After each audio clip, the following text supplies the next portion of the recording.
বিসমিল্লাহির রহমানির রহিম। 22শে মার্চ 2025। এই দেখেন রড মিনিকেট ধান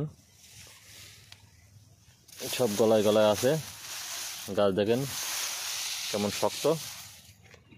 এরকম শক্ত থাকলে গাছ আপনারা অবশ্যই ভালো ফলন পাবেন। এই দেখেন পাতাগুলো থাকবে ঠিক একদম কচুর গাছের জালি পাতা বা কলা গাছের জালি পাতা এমনটা কালার থাকবে, তাহলে আপনারা অবশ্যই ভালো ফলন পাবেন। আর এতে আপনারা পোকামাকড়ও লাগবে না।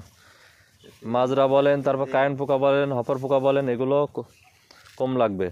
আর অন্যথায় আপনার একটা পাশের জমিন দেখাবো। এই জমিনটা দেখেন, এই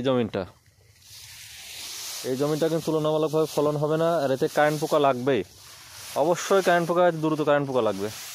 গাছ বেশি পরিমাণ কালো থাকার কারণে এতে কারেন্ট পোকা লাগবে।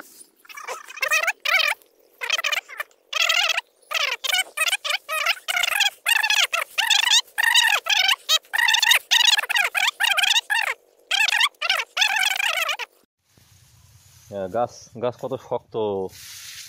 হ্যাঁ সত্যি ভাইপো, তোমার গাছ বিশাল শক্ত। এতে কোনো কারেন্ট পোকা লাগবে না। কারেন্ট পোকা, মাজরা পোকা বলো, এরকম গাছ শক্ত থাকলে কারেন্ট পোকা, মাজরা পোকা কোনো কিছুই লাগবে না।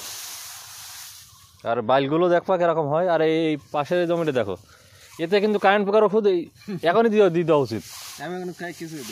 পাতার নিচে না লাল এইসব সব কালো কালো হয়ে যাবে। তাই হলো মানুষ না বুঝে সার দেয় বেশি পরিমাণ। আর বেশি পরিমাণ সার দেওয়ার কারণে গাছে রোগ ব্যাধি, পোকামাকড় আক্রমণ বেশি হয়। আমাদের বাঙালিরা মনে করে যত সার দেবো তত বেশি ফলন হবে, কিন্তু এটা আদৌ সত্য না। ইউরিয়া সার যেমন ধানের জন্য উপকার, তেমন ক্ষতিও করে। এটা আপনারা সবাই মাথায় রাখবেন।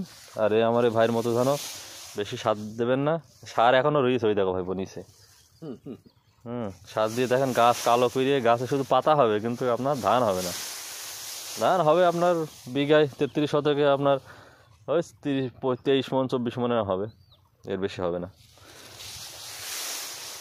দেখেন ধান কালো করে ফেলে।